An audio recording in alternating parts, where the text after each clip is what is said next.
প্রিয় শিক্ষার্থীরা, আশা করি তোমরা অনেক ভালো আছো। আমরা তোমাদেরকে আসলে যে পড়াশোনাগুলো করিয়েছিলাম তার মধ্যে থেকে আমরা প্রশ্ন করার শুরুতে তোমাদেরকে আমরা ইনস্ট্রাকশন দিয়েছিলাম যে আমরা যে প্রশ্নটা অনেক বেশি কঠিন করব, এবং প্রশ্ন কঠিন কেন করব সেটার একটা আমাদের আসলে মাহাত্ম্য আছে। সেই মাহাত্ম্যটা হচ্ছে যে, মনে করো তোমরা স্বাভাবিকভাবে অর্ধবার্ষিক পরীক্ষা যেটা দিয়েছো এবং বার্ষিক পরীক্ষা যেটা দিচ্ছ, এর মধ্যে থেকে বার্ষিক পরীক্ষার মধ্যে তুলনামূলক প্রশ্নটা যদি কঠিন না করি, তাহলে তোমাদের কনফিডেন্স লেভেল অনেক বেশি বেড়ে যাবে। এবং কনফিডেন্স লেভেল বেড়ে গেলে পরবর্তী পরীক্ষাগুলোতে তোমরা খারাপ করবে এই চিন্তা করে আমরা প্রশ্নগুলো কঠিন করেছি। এবং ক্লাসের মধ্যে অলরেডি তোমাদেরকে এগুলো আমি বলার চেষ্টাও করেছি, এবং একটা টপিক নিয়ে কতভাবে আলোচনা করা যায়, কতভাবে চিন্তা করা যায়, একটা টপিক নিয়ে কতভাবে প্রশ্ন করা যায়, সেগুলো তোমাদেরকে আমি বলার চেষ্টা করেছি। এবং সেই হিসেবে আমরা প্রশ্নটা করেছি এবং ক্লাসে বারবার বলার চেষ্টা করার মাধ্যমে আমরা কিন্তু প্রশ্নটা করেছি। সেজন্য তোমরা আবার আমার প্রশ্নগুলো দেখার পরে যখন কোনো সলভ করতে পারবে না, আমার 14 গোষ্ঠীর আত্মীয় স্বজন সবাইকে ধরে মোটামুটি দোয়া করে দিও কেমন। তারপর আমরা শুরু করব আমাদের প্রথম প্রশ্ন। দেখো, আমরা একটা বিসেটের প্রশ্ন সলভ করতেছি। প্রথম প্রশ্ন যেটা আছে সেটা হচ্ছে, দেখো, জাবের ইবনে হায়ান 5 গ্রাম 3d6 ও HCl অতিরিক্ত বিক্রিয়া করালো সে প্রত্যাশিত পরিমাণের চেয়ে কম গ্যাস পেল। প্রথমত তোমাদের আসলে এখানে একটা প্রশ্ন বোঝার আছে, সেটা হচ্ছে উদ্দীপকটা সলভ করতে হবে। প্রথমত তোমাদের এখানে বুঝতে হবে যে সেটা হচ্ছে, আমরা জানি, দেখো এখানে HCl জিনিসটা কি সেটা একটু আমরা জানি, এটা একটা গ্যাসীয় পদার্থ সেটা আমরা জানি। পাশাপাশি D6 এটা কোন ধরনের পদার্থ সেটা আমরা জানি না। প্রথমত আমাদেরকে উদ্দীপক সলভ করার জন্য যে কাজটি করতে হবে, তোমরা যদি দেখো ইলেকট্রোবিন্যাস করার পরে আমরা যদি একটা ইলেকট্রোবিন্যাস করি 1s2 2s2 2p6, এরপরে হচ্ছে 3s2, এরপর 3p6, এরপরে 4s2, এরপরে 3d।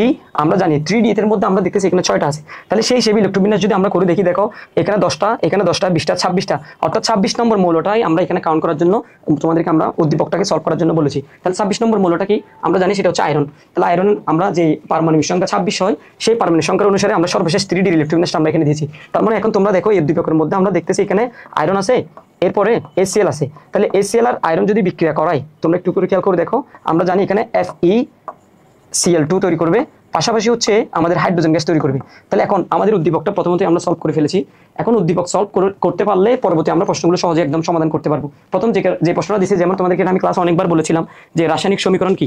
রাসায়নিক সমীকরণটা হচ্ছে আসলে কোনো রাসায়নিক বিক্রিয়া যখন তোমরা একটা বিক্রিয়া পরিপূর্ণভাবে উৎপাদ এবং বিক্রিয়কগুলো তোমরা যখন লেখার চেষ্টা করবো, এটাকে বলবো আমরা রাসায়নিক সমীকরণ। এটা একটা বিক্রিয়াটাকে যখন আমরা পরিপূর্ণভাবে লিখি, এই জিনিসটাকে আমরা বলি রাসায়নিক সমীকরণ। তাহলে তোমরা পরীক্ষায় সংজ্ঞাগুলো লেখার ক্ষেত্রে কিভাবে লিখবা, যে কোনো একটা রাসায়নিক বিক্রিয়াগুলো যখন আমরা একটা সমীকরণের মাধ্যমে উপস্থাপন করি, সেটাকে আমরা রাসায়নিক সমীকরণ হিসেবে কাউন্ট করবো। তাহলে এটা তোমাদেরকে অলরেডি ক্লাসের মধ্যে বলা হয়েছে।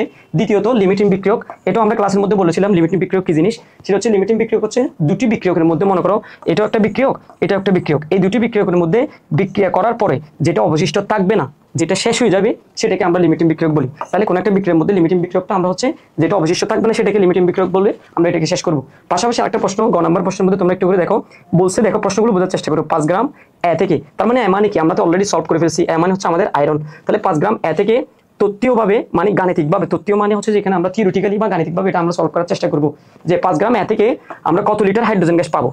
তাহলে এর আগে তোমাদেরকে একটু আমরা সলভ করানোর চেষ্টা করি। সেটা হচ্ছে, দেখো এই প্রশ্নটা আমি আবার লিখতেছি, তোমরা তো আগে প্রথমত উদ্দীপকটা আমরা দেখে ফেলছি, এখন আমরা একটু সলভ করার চেষ্টা করব। যে প্রথমত আমরা বিক্রিয়াটা আবার লিখতেছি তোমাদের সামনে সহজে বোঝার জন্য। সেটা হচ্ছে, ধরো Fe আমরা যখন HClটা বিক্রিয়া করালাম, এরপরে তোমরা দেখো এখানে FeCl2 তৈরি করে, পাশাপাশি আমরা হাইড্রোজেন গ্যাস তৈরি করে।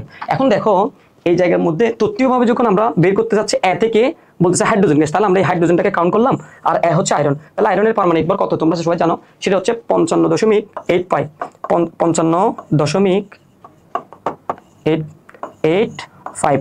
তাহলে এত গ্রাম। এখন তোমরা একটু করে একটা বিষয় খেয়াল করতে হবে, এখানে একটা সমতাকরণ করতে হবে। আমরা যদি সমতাকরণ করি, দেখো তো এখানের মধ্যে কত পাইলাম, 2HCl, আর এখান থেকে আমরা হাইড্রোজেন পাইলাম। তাহলে হাইড্রোজেন সমান সমান হয়ে গেল। তাহলে 55.85 গ্রাম থেকে আমরা হাইড্রোজেন পাই হচ্ছে, আমাদেরকে কত লিটার বলছে, দেখো তত্ত্বীয়ভাবে কত লিটার হাইড্রোজেন গ্যাস পাওয়া যায়, উৎপন্ন হওয়ার কথা। তাহলে আমরা এই 5 গ্রাম A থেকে, অর্থাৎ এই 55.85 থেকে আমাদের হাইড্রোজেন গ্যাস পাওয়ার কথা কত মোল, 1 মোল না, 1 মোল সমান আমরা জানি কত, 22.4 লিটার। তাহলে এখন দেখো তোমরা এই 22.4 লিটার যদি আমরা 55.85 গ্রাম থেকে পাই, তাহলে 1 গ্রাম থেকে আমরা কত পাবো বলো তো।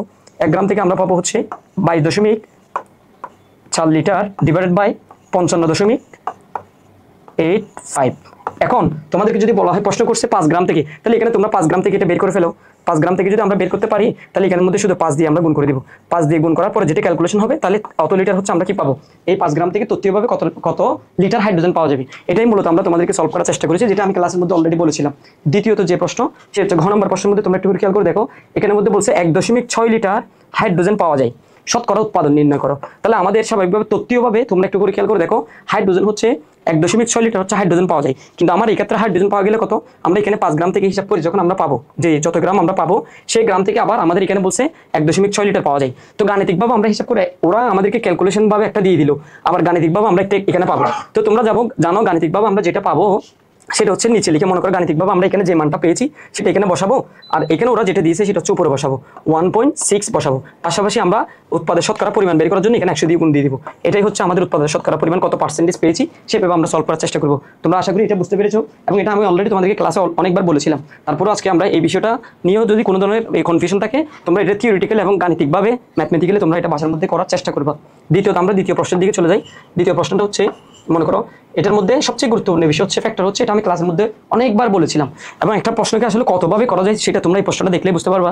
যে এখানের মধ্যে একটা কথা বলছে দেখো, প্রথমত ওলিয়াম কি জিনিস এটা একটু বুঝতে হবে। ওলিয়াম শব্দটা কি এটার বোঝার জন্য তোমাকে আমরা সবাই জানি সেটা হচ্ছে H2SO7, যেটা হচ্ছে সালফিউরিক অ্যাসিড থেকে ধূমায়মান সালফিউরিক অ্যাসিড তৈরি করতো, এটার অপর নাম ছিল ওলিয়াম বলা হয়। তার মানে বোঝা যাচ্ছে ওলিয়ামের মধ্যে হাইড্রোজেন আছে, সালফার আছে, অক্সিজেন আছে, তিনটা জিনিস আছে। কিন্তু মজার একটা ব্যাপার দেখো, এখানে সালফার হচ্ছে আমাদেরকে পার্সেন্টেজ দিয়ে দিয়েছে, আবার অক্সিজেনের পার্সেন্টেজও দিয়ে দিল। তাহলে তোমরা একটু খেয়াল করে দেখো, এই 62.92 এবং 35.96 এই দুটো যোগ করলে কোনোদিন 100% হয় না। কেন 100% হচ্ছে না? কারণ তোমরা জানো এখানে সালফারও আছে, অক্সিজেন আছে, আবার পাশাপাশি হাইড্রোজেন আছে। তাহলে বাকি অবশিষ্ট যেটা আছে সেটা হাইড্রোজেনের পরিমাণ। কতগুলো বুঝতে পেরেছো?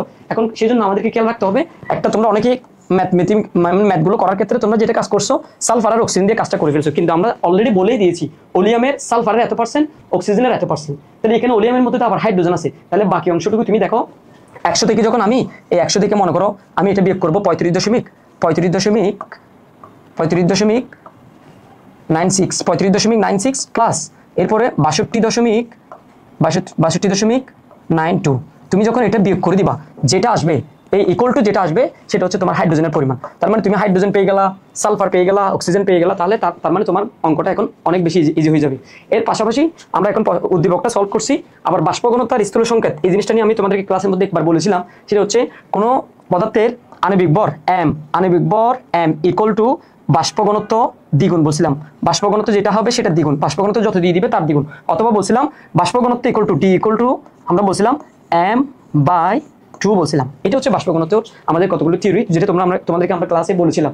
এরপর আমরা একটা সলভ করি। যে প্রথম প্রশ্ন যেমন বললো তোমাদেরকে হাইড্রোলাইটিক পদ্ধতি, যেটা হচ্ছে তোমাদের খনিজ সম্পদ জীবাশ্ম, যেটা খনিজ সম্পদ ধাতু আছে সেখানের মধ্যে আমরা আলোচনা করেছিলাম। এর মধ্যে হাইড্রোলাইটিক পদ্ধতিটা হচ্ছে যে আমরা বলছিলাম কোনো একটি পদার্থ, যেমন তোমাদের ওই যে একটা পদার্থের উপরে খাস কাটা পদার্থের উপরে যখন তুমি কি পানি ঢেলে কোনো একটা পদার্থকে আলাদা করা হয়, যেটাকে আমরা ঘনীকরণ পদ্ধতি বলছিলাম আর কি, যেটা আকরিক বিশুদ্ধকরণ করার ক্ষেত্রে বা আকরিক তোমরা নিষ্কাশন করার ক্ষেত্রে এই কাজটা করতো। যেমন একটা কাজ কাটা পদার্থের মধ্যে আমরা পানি ঢেলে পদার্থগুলোকে যে আলাদা করতাম বা পৃথকীকরণ করতাম, সেই পদ্ধতিটার নাম হচ্ছে হাইড্রোলাইটিক পদ্ধতি, যেটা তোমাদেরকে আমি অনেকবার বলেছিলাম।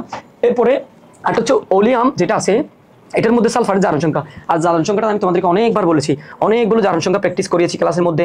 এর মধ্যে আমি তোমাদেরকে বলি যেমন H2SO7, এর মধ্যে জারণ সংখ্যা বের করার প্রথম থিওরি হচ্ছে যে তুমি পুরা এটার উপরে যেহেতু কোনো প্লাস মাইনাস চিহ্ন নাই, সেজন্য এটা ইকুয়াল টু তুমি কি বসাই দিবা, 0 বসাই দিবা। এরপর আমাকে যেহেতু সালফারের জারণ সংখ্যা বের করতে বলছে, তাহলে আমরা সালফারকে ধরবো x, এরপরে প্লাস, এরপরে এখানে দেখো x কয়টা আছে, যেহেতু সালফার 2টা 2x হবে, আর অক্সিজেন জারণ সংখ্যা আমরা জানি 2 × 7। এরপরে তোমার হাইড্রোজেনের জারণ সংখ্যা আমরা জানি +1 × 2। তাহলে এখন দেখো মজার ব্যাপার হচ্ছে এখানে 2 থাকে প্লাস, এখানে 2 থাকে, এখানে 2 আছে, আবার এরপরে এখানে হচ্ছে তোমার 2x আছে, আর এখানে প্লাসে মাইনাসে -7 × 14 হয় ইকুয়াল টু 0 হয়। তাহলে 2x ইকুয়াল টু +12 হয়, আর x ইকুয়াল টু তোমাদের হয় কি +6 হয়। তার মানে এই +6টা হচ্ছে সালফারের জারণ সংখ্যা, যেটা আমি তোমাদের ক্লাসে অনেকবার বলেছিলাম। পাশাপাশি আবার দেখো উদ্দীপকে বর্ণিত যৌগটির আণবিক সংকেত বের করতে বলছে। তো এখন আণবিক সংকেত বের করার জন্য প্রথম শর্ত হচ্ছে যে শতকরা সংযুক্তি দিয়ে দিবে। অলরেডি আমাদের মাঝে এখানে সালফারের শতকরা সংযুক্তি দিয়ে দিছে, অক্সিজেনের শতকরা সংযুক্তি দিয়ে দিছে। এরপরে হাইড্রোজেনটা আমরা এভাবে বের করলাম, এই 100 থেকে এই দুইটার যোগফল বিয়োগ করার পরে যেটা পাইলাম সেটা হাইড্রোজেনের শতকরা সংযুক্তি। তাহলে এখন শতকরা সংযুক্তি থেকে আমরা স্থূল সংকেতে যেতে হবে আগে। তাহলে স্থূল সংকেতে যখন তুমি যাবে, তুমি একটু করে খেয়াল করে দেখো, আমরা এটা একটু তোমাদেরকে আলোচনা করার চেষ্টা করি। যেমন এটা কিভাবে স্থূল সংকেতটা তোমরা বের করবা সেটা একটু আমরা দেখাচ্ছি। স্থূল সংকেত বের করার সিস্টেম হচ্ছে, প্রথমত যে পার্সেন্টেজগুলো আমাদেরকে দিয়েছে, এই পার্সেন্টেজগুলো তোমরা কি করবা, এর মধ্যে নিজস্ব যেটা পারমাণবিক ভর আছে এই পারমাণবিক ভর দিয়ে ভাগ দিবা। তাহলে পারমাণবিক ভর দিয়ে ভাগ দেওয়ার পরে যেটা পার্সেন্টেজ আসবে সেটা, যেমন আমি তোমাদেরকে একটু করে দেখাই। ধরো সালফার আছে, এখানের মধ্যে সালফারটা আছে, সালফার দিলাম। সালফারের মধ্যে আমরা দেখতেছি কত পার্সেন্টেজ আছে, দেখো 35.96 আছে। 35.96 আছে। এরপর আমাদের অক্সিজেন দিলে মনে করো অক্সিজেনের পার্সেন্টেজ কত 62.92। এখন এরপর হাইড্রোজেনের পার্সেন্টেজ কত হবে, তাহলে তুমি যদি এটা যোগ করে দেখো, আমি তারপরে যোগ করে দেখি 35.96 এরপরে 62.92, তাহলে তুমি এটা যোগ করলে কত হয় 8, এটা কত 8 এখানে 1 হয়, এটা 8 হয়, এটা দশমিক আর এটা 9 হয়, তাহলে 98.88%। তাহলে বাকি থাকে কত 1.12%। তুমি যদি এটা যোগ করো তাহলে এটা কত হয় মানে 1.12%। তাহলে এখানে হাইড্রোজেন যদি আমরা বসাই 1.12% হয়। তাহলে এই পার্সেন্টেজগুলো যেগুলো আছে সেগুলোকে আমরা কি করবো এখন কাজ করব। যেমন এই পার্সেন্টেজগুলোকে আমরা প্রত্যেকটাকে তার নিজস্ব পারমাণবিক ভর দিয়ে ভাগ দিব। যেমন সালফারের পারমাণবিক সংখ্যা হচ্ছে আমরা জানি পারমাণবিক সংখ্যা 16, এর পারমাণবিক ভর হচ্ছে 32 দিয়ে ভাগ দাও। সেম ভাবে এখানের মধ্যে অক্সিজেনের পারমাণবিক ভর দিয়ে ভাগ দাও, এখানে হাইড্রোজেনের পারমাণবিক ভর দিয়ে ভাগ দাও, তাহলে তুমি দেখো এখানে হচ্ছে 1 হয়। আর এখানে যদি 16 দিয়ে ভাগ দাও তুমি, আর এখানে যদি ভাগ দাও এখানে 1.02 হয়, 0.02 হয়, এখানে 1.02 হয়। ওকে, এরপরে তোমাদের আমরা যদি 16 দিয়ে এটাকে ভাগ দিই তাহলে এটা হয়ে যায় হচ্ছে আমাদের সালফার অক্সিজেন যেটা আছে সেটা হচ্ছে আমরা যদি 62কে 16 দিয়ে 416 প্রায় 4 দশমিক সামথিং হয়। এটাকে যদি আমরা 62.92কে ভাগ দিই, 62.92কে যদি তুমি ভাগ দাও বা এখানে যদি 4 দিয়ে মানে 16 দিয়ে ভাগ দাও তাহলে এখানে ভাগ দিলে প্রায় তোমাদের এখন আসো এখানে যে পার্সেন্টেজ তুমি ভাগ দেওয়ার পর যেটা পাবে সেটা এখানে বসেছে মনে করো। এখন এখানে 1.02 এটাকেও ভাগ দিলা 02, এখানেও সেম ছোট সংখ্যা দিয়ে 1.02 দিয়ে ভাগ দিলা, এখানেও 1.02 দিয়ে ভাগ দিলা। তাহলে এখন ভাগ দেওয়ার পরে যেটা পাবে তাহলে তুমি পাচ্ছ এখানে 1, এখানে পাচ্ছ, এখানে পাবে হচ্ছে এখানে পাচ্ছ 1, তাহলে এখানে 1 পাইলা, এখানে 1 পাইলা, আর এখানে পাবে হচ্ছে প্রায় 3.5 এরকম সামথিং পাবা। পাওয়ার পরে আমরা এখন কি করব এটার মধ্যে স্থূল সংখ্যাটা বের করতে পারবো। যেমন দেখো S1 S1 ও 3.5 আমরা বলতে পারি, 3.5 লিখতে পারি মনে করো, আপাতত 3.5 লিখলাম। তাহলে এখন 3.5, এখন দেখো এটা হচ্ছে স্থূল সংকেত। এটা থেকে আণবিক সংকেতে যাওয়ার জন্য এখানে অলরেডি বলে দিয়েছে বাষ্প ঘনত্ব স্থূল সংকেতের বরের সমান। তাহলে বাষ্প ঘনত্ব কত বলছে, স্থূল সংকেত হচ্ছে বর হচ্ছে আমাকে বলছে এখানে হাইড্রোজেন হচ্ছে কত 1 প্লাস সালফার হচ্ছে 32, অক্সিজেন হচ্ছে আমরা জানি অক্সিজেন হচ্ছে 16, তাহলে 3 16 48, 48 এর সাথে যদি 8 যোগ করি আমরা 56 হয়। যেমন এটা জিনিসটা এভাবে দেখো, অক্সিজেন হচ্ছে 16 সাথে যদি তুমি 3.5 গুণ করে দাও তাহলে এটা যেটা হবে সেটা আমরা জানি 3 16 48 হয়। আবার তুমি যদি 0.5 এর সাথে 16 গুণ করে এটা অর্ধেক হয়ে যায় 8 হয়ে যায়, তাহলে 48 এর সাথে 8 যোগ করলে এটা 56 হয়ে যাবে। তাহলে এই 56 যেটা পাবে তাহলে এখানে কত হয় দেখো তো, 56 এর সাথে যদি 57 59 এটা হয় 89 হয়ে যায়। দেখো এই 89, তাহলে এই 89টা হচ্ছে আমাদের বাষ্প ঘনত্ব। এই আমরা পেয়ে গেলাম বাষ্প ঘনত্ব। তো আণবিক সংকেত জানার জন্য তোমাকে কিন্তু আণবিক ভর জানতে হবে। তাহলে যেহেতু আমি বাষ্প ঘনত্ব পেয়ে গেলাম, একটু আগে আমি লিখেছিলাম বাষ্প ঘনত্ব হচ্ছে মানে আণবিক ভরের অর্ধেক। হ্যাঁ, তাহলে সেই জন্য আমরা আণবিক ভর যখন বের করবো এটাকে আমরা দ্বিগুণ করে দিলেই আমরা তার বাষ্প ঘনত্ব পেয়ে যাবো। দ্বিগুণ করে দিলে যেটা পাবো সেটা হচ্ছে তার আণবিক ভর। তাহলে আবার বললাম যেটা বাষ্প ঘনত্ব পাবো তাকে দ্বিগুণ করে দিলেই তার আণবিক ভর পেয়ে যাবো। এই আণবিক ভর দিয়ে আমরা এই আণবিক সংকেতটা বের করতে পারবো। কতগুলো বুঝছি এখানের মধ্যে আমরা কনফিউশনটা কোথায় তৈরি করছি দেখো, বাষ্প ঘনত্বটা আমরা জানি স্বাভাবিকভাবে বাষ্প ঘনত্ব যেটা পাবো সেটাকে আমরা দ্বিগুণ করে দিলে তার আণবিক ভরটা আমরা পাই। কিন্তু এখন আমি তোমাদের ক্লু দিয়ে দিয়েছি কিরকম, বাষ্প ঘনত্ব স্থূল সংকেতের বরের সমান। তাহলে আগে আমাকে স্থূল সংকেতটা বের করতে হবে, স্থূল সংকেত বের করার পর এটার বর বের করার পর এটাকে দ্বিগুণ করে দিলে সেটা আণবিক ভর বের হবে। আর যখনই আণবিক ভর বের হবে সেখান থেকে আমরা আণবিক সংকেত বের করতে পারবো। যেহেতু স্থূল সংকেত আমার জানা আছে, এটা n দিয়ে বের করে তোমরা এটা কাজটা করে ফেলবা। কতগুলো বুঝতে পেরেছো, যেটা আমি ক্লাসে তোমাদেরকে অনেকবার বলেছিলাম। এরপরে ঘ নম্বর প্রশ্নের মধ্যে আমরা যাই সরাসরি, সেটা হচ্ছে এটা আরো একটু ইজি বিষয়। সেটা হচ্ছে বলছে যে উদ্দীপকে বর্ণিত পদার্থটি শিল্প উৎপাদন পদ্ধতি, অর্থাৎ এটা হচ্ছে শিল্প উৎপাদন মানে হচ্ছে যে এই যে তুমি উদ্দীপক বর্ণিত ওলিয়াম যেটা বলছে, ওলিয়ামের সংকেত হচ্ছে একটু আগে লিখছিলাম H2S2O7। যেমন এই যৌগটাকে আমরা যদি মানে শিল্পক্ষেত্রে তৈরি করতে চাই তাহলে আমরা কি কাজ করব, প্রথমত আমরা সালফার মানে সালফিউরিক অ্যাসিড তৈরি করার জন্য সালফার, আমরা তো জানো সবাই সালফার ডাইঅক্সাইড হচ্ছে অক্সিজেনের সাথে বিক্রিয়া করার পরে যেটা সালফার ট্রাইঅক্সাইড পদ্ধতি করে, যেটাকে আমরা ফ্লাশ পদ্ধতিতে তোমাদেরকে আমি আলোচনা করেছিলাম। এই সালফার ট্রাইঅক্সাইডের সাথে যখন তুমি আবার অক্সিজেনের সাথে বিক্রিয়া করাও, অথবা এখানের মধ্যে সালফার ট্রাইঅক্সাইডে যখন তুমি সরাসরি পানির সাথে বিক্রিয়া করো সালফিউরিক অ্যাসিড তৈরি করে। কিন্তু আমি ক্লাসের মধ্যে তোমাদেরকে বলছিলাম সালফিউরিক অ্যাসিড আমরা তৈরি করবো না। কেন তৈরি করবো না, কারণ হচ্ছে এই সালফিউরিক অ্যাসিড যখন কোনো কারখানার মধ্যে কোনো ল্যাবের মধ্যে ইউজ করা হয় তখন এখানের মধ্যে ধোঁয়া সৃষ্টি করে, যে ধোঁয়াটার কারণে আমাদের স্বাভাবিক মানুষের বিঘ্ন করতে পারে। যার কারণে আমরা কি করি, এখানে আবার সালফিউরিক অ্যাসিডের সাথে সালফার ট্রাইঅক্সাইডের সাথে বিক্রিয়া করাই ধূমায়মান সালফিউরিক অ্যাসিড তৈরি করি। যেটা কেন করি, এই ধূমায়মান সালফিউরিক অ্যাসিডের সাথে আবার পরে যখন পানির সাথে বিক্রিয়া করো সালফিউরিক অ্যাসিড তৈরি করি। এটা সবাই আমি ক্লাসের মধ্যে বলেছিলাম। তাহলে এটাই হচ্ছে মূল থিম। তাহলে তোমরা এটা বুঝতে পারতেছো এটা কিভাবে আলোচনা করবা এবং পরীক্ষা কিভাবে লিখবা। এবার আসো আমরা পরবর্তী স্লাইডে যাই। এরপরের প্রশ্ন, যে হচ্ছে এটা একটু আমরা সংক্ষিপ্ত আলোচনা করার চেষ্টা করবো। যেমন তোমাদের সবাই জানো, প্রথমত আমি তোমাদেরকে বলছিলাম ক্লাসের মধ্যে, এগুলো তো আমি টেকনিক সহকারে তোমাদেরকে পড়িয়েছিলাম। যেমন এখানে বলছে বক্সাইটে তাপ দেওয়ার ফলে তাপ উৎপন্ন ধাতব যৌগ। তাহলে বক্সাইট মানে আমরা সবাই জানি, সেটা হচ্ছে ক্লাসের মধ্যে আমি অনেকবার লিখিয়েছি, তোমাদেরকে মুখস্থ করিয়েছিলাম। এই অ্যালুমিনিয়াম অক্সাইড এবং আমরা যে বলছিলাম দ্বিঅণু পানি, এটাকে আমরা বক্সাইট বলছিলাম। এই বক্সাইটকে যখন তুমি তাপ দাও তাহলে এই পানিটা চলে যায়, থাকলে কি থাকে, তাহলে অ্যালুমিনিয়াম অক্সাইড থাকে, সেটা সবাইকে বলছিলাম। তার মানে প্রথম উদ্দীপকটা আমরা সলভ করতে পেরেছি। দ্বিতীয়ত ব্রাশের উপাদান বলছিলাম তোমাদেরকে, আমি মনে আছে আমি টেকনিক সহকারে এটা পড়িয়েছিলাম। ব্রাশটা কি, ব্রাশের অপর নাম হচ্ছে পিতল। তাহলে ব্রাশটা হচ্ছে আমরা জানি এবং কপার প্লাস জিঙ্ক দিয়ে তৈরি হয়, কপার প্লাস জিঙ্ক দিয়ে তৈরি হয়। তাহলে এখন আমরা এটাও উদ্দীপকটা সলভ করতে পেরেছি, একদম ইজি একটা প্রশ্ন। আর ফিটকিরির সংকেত তোমাদেরকে তো কয়েকবার ক্লাসের মধ্যে বড় বড় করে মুখস্থ করিয়েছিলাম, লিখিয়েছিলাম যে পটাশিয়াম সালফেট, অ্যালুমিনিয়াম সালফেট এবং 24 অণু পানি, এই জিনিসটাকে আমরা ফিটকিরির সংকেত হিসেবে লিখতে পারলাম। এরপর আরেকটা হচ্ছে ইউরিয়া উৎপন্ন করার বিক্রিয়াটি লেখো। সপ্তম অধ্যায়ে তোমাদেরকে আমি পড়িয়েছিলাম যে একটা বিক্রিয়া হচ্ছে সমানুকরণ বিক্রিয়া। সমানুকরণ বিক্রিয়ার মধ্যে হচ্ছে অ্যামোনিয়াম কার্বামেট থেকে আমাদের ইউরিয়া তৈরি করার একটা পদ্ধতি আছে, তোমাদের মনে আছে কিনা জানি না, যেটাকে আমরা সমানুকরণ পদ্ধতি বলছিলাম। এই সমানুকরণ বিক্রিয়ার মধ্যে যে উৎপাদটা উৎপন্ন হয় সেটা হচ্ছে ইউরিয়া। কতগুলো বুঝতে পেরেছো আশা করি। এরপরে প্রথম গ নাম্বার প্রশ্ন করছে, দেখো নমুনা একের বিক্রিয়াটি রেডক্স নাকি নন রেডক্স। তাহলে খুব ইম্পর্টেন্ট বিষয় কিন্তু তোমাদেরকে আমি ক্লাসের মধ্যে বলেছিলাম, আমাদের যতগুলো বিক্রিয়া একটা রেডক্স হয়, একটা হচ্ছে নন রেডক্স হয়। রেডক্সগুলো স্বাভাবিকভাবে জারণ সংখ্যার পরিবর্তন হতে পারে, নন রেডক্সগুলো জারণ সংখ্যার পরিবর্তন হতে পারে না।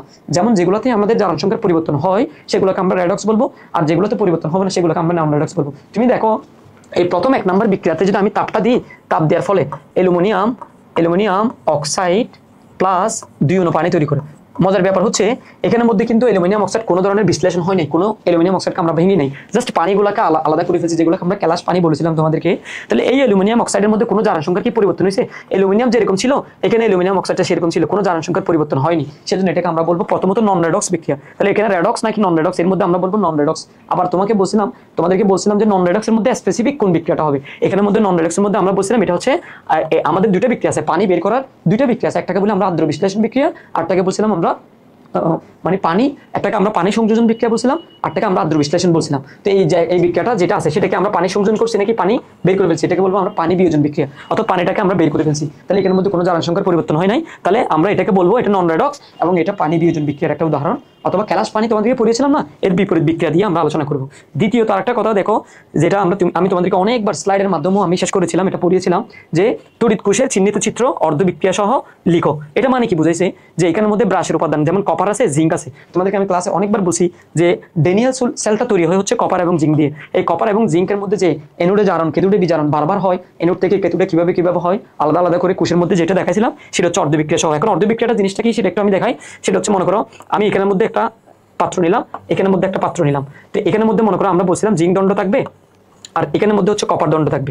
সেম ভাবে আমি তোমাদেরকে আরেকটা জিনিস বলছিলাম, এখানের মধ্যে হচ্ছে জিঙ্ক 2+ থাকবে, জিঙ্ক 2+ মানে জিঙ্কের দ্রবণ থাকবে আর কি, আর এখানে কপারের দ্রবণ থাকবে। ওকে, এখন দেখো এই দুইটার মধ্যে আমরা জানি এখানের মধ্যে আমরা ব্যাটারি ইউজ করছি অথবা অন্য কোনো রাসায়নিক পদার্থ বাল্ব ইউজ করছি। তোমরা বাল্বের মতো কিছু একটা দিতে পারো, এখানে মনে করো বাল্ব দিলাম। এই জায়গার মধ্যে দেখে আমরা বলছিলাম এই জিঙ্ক 2+ আছে, এখানে জিঙ্ক দণ্ড আছে, দুইটার মধ্যে ইলেকট্রন ত্যাগ করবে কি? আমরা বলছিলাম ধাতুগুলো ইলেকট্রন ত্যাগ করে। তাহলে জিঙ্ক হচ্ছে ইলেকট্রন ত্যাগ করার পরে এনোড হচ্ছে, দেখো এনোডের কাজটা কিভাবে হয়, এনোডে আমরা জারণ বলি, এনোডে জারণ। তো এইটাতে তোমাদেরকে অনেকবার বলছিলাম এনোডে জারণ হবে। তাহলে জারণের মধ্যে এই দুইটার মধ্যে কাজ জারণ হবে, বলছিলাম জিঙ্ক দণ্ডটা জারণ হবে। তাহলে জিঙ্ক দুটি ইলেকট্রন ছেড়ে দিয়ে জিঙ্ক 2+ হয়, জিঙ্ক 2+ হবে। তাহলে এই জিঙ্ক 2+টা হিসেবে এখানে দ্রবণের মধ্যে চলে আসবে। তাহলে এখন এটাকে আমরা জারণ বলবো। সেম ভাবে এখানে কপার 2+, এই ইলেকট্রনগুলো এদিকে আসবে, ইলেকট্রনগুলো এদিকে আসবে, ইলেকট্রন এদিকে যখন আসবে, এদিকে যখন জমা হবে কপারটা আস্তে আস্তে এখানে জমা হবে, জমা হয়ে ইলেকট্রন গ্রহণ করবে। তাহলে দেখো কপার 2+ দুটি ইলেকট্রন গ্রহণ করে কপারে পরিণত হয়, অর্থাৎ কপার হিসেবে এখানে জমা হয়ে যায়। এটা তোমাদেরকে আমি ক্লাসে অনেকবার বলেছিলাম। তাহলে সেই হিসেবে এটা হচ্ছে এনোডে জারণ আর দ্বিতীয়টা হচ্ছে কেতুডে বিজারণ। তাহলে এই এনোড আর কেতুডে যে আলাদা আলাদা বিক্রিয়া দেখাইছি, এনোডে জারণ কেতুডে বিজারণ, এগুলোকে অর্ধ বিক্রিয়া বলা হয়। এগুলো দেখো ইলেকট্রন সমান সমান যখন কাটাকাটি যাবে এটা যখন বিক্রিয়া করবে এটাকে পূর্ণ বিক্রিয়া বলা হয়। এই বিক্রিয়াটাই আমি তোমাদেরকে বলেছিলাম এবং তোমরা এটা আশা করি পারবে। এটা একদম সহজ একটা ব্যাপার, কিন্তু তোমরা যে জায়গায় ধরা খাবে সেটা হচ্ছে এই ব্রাশের উপাদানটা নিয়ে অনেকে কনফিউশন হয়ে যাবে, এখানে আসলে কপার আছে নাকি জিঙ্ক আছে। আর তোমাদের মাঝে তো আমি আরেকটা জিনিস পড়াইছিলাম, এখানে একটা লবণ সেতু ইউজ করছিলাম, এখানে লবণ সেতুর কাজ নেই, তারপরে তোমরা চালিয়ে ইউজ করতে পারো। এরপরে আমাদের পরবর্তী প্রশ্ন চলে যাচ্ছি, সেটা হচ্ছে দেখো জিঙ্ক সালফেট দ্রবণে বিদ্যুৎ প্রবাহিত করলে জিঙ্ক আয়ন দ্রবণে বৃদ্ধি পায়। একটু আগে আমি তোমাদেরকে এখানে দেখাইছিলাম, দেখো জিঙ্ক সালফেট দ্রবণে, এই জিঙ্ক সালফেট দ্রবণের মধ্যে কিন্তু দণ্ড থেকে জিঙ্ক 2+ হিসেবে দ্রবণে চলে আসতেছে, আর এখানে কপারটা হচ্ছে এখানে জমা হয়ে যাচ্ছে, দেখছো? তাহলে এখানে জিঙ্ক 2+ এর পরিমাণ বাড়তেছে, এখানে কপারের পরিমাণটা জমে যাচ্ছে। তাহলে সেই হিসেবে আমরা এখানেই বলতেছি, দেখো এখানের মধ্যে আমি তোমাদেরকে একটু আলোচনা করি। এই সেম কথাটা এখানে বলছি, জিঙ্ক সালফেট দ্রবণে বিদ্যুৎ প্রবাহিত করলে জিঙ্ক আয়ন দ্রবণে বৃদ্ধি পায়, আস্তে আস্তে জিঙ্ক আয়নটা বেড়ে যায়।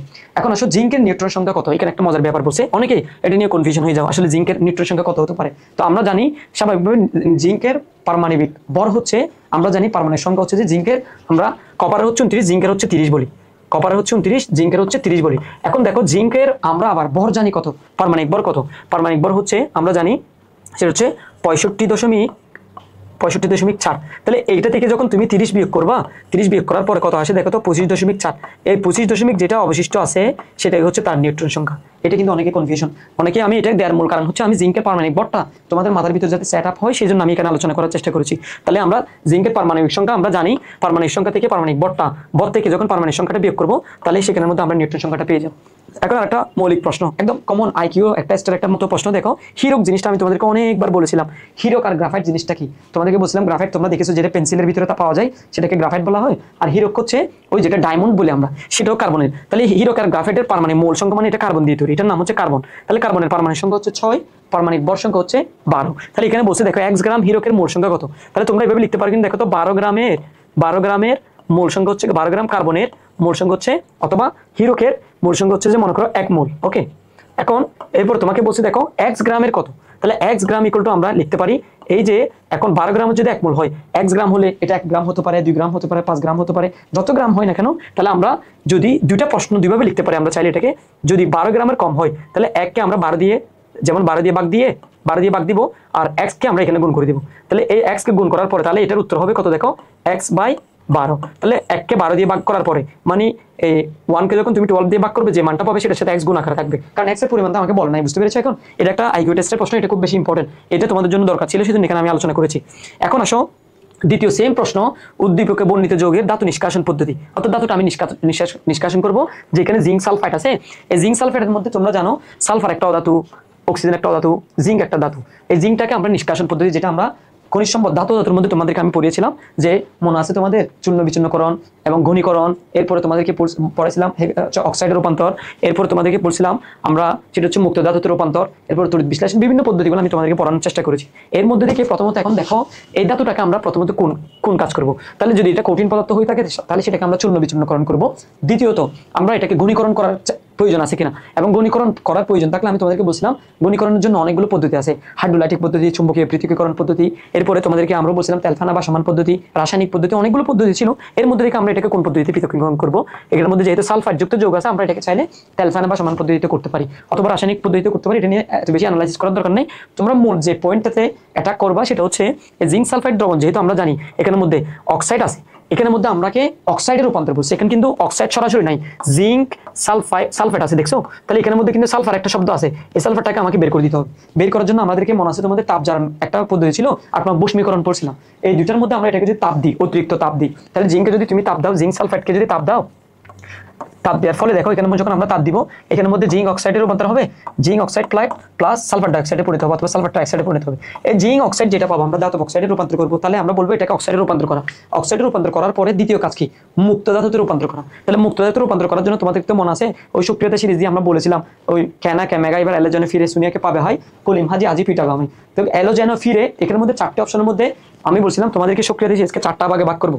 তাহলে এখানে ক্যানা ক্যামেগা এবার অ্যালোজেনো ফিরে সুনিয়াকে পাবে হাই কলিম হাজি আজি পিটাবামে, এটার মধ্যে থেকে জিঙ্কটা কোন পর্যায়ে পড়ছে, এই পর্যায়ে যে পদ্ধতি সেই পদ্ধতিতে এটাকে পৃথকীকরণ করবো, এটাকে আমরা বলছিলাম ধাতু নিষ্কাশন পদ্ধতি। এটা তোমাদেরকে আমি ক্লাসে অনেকবার বলেছিলাম।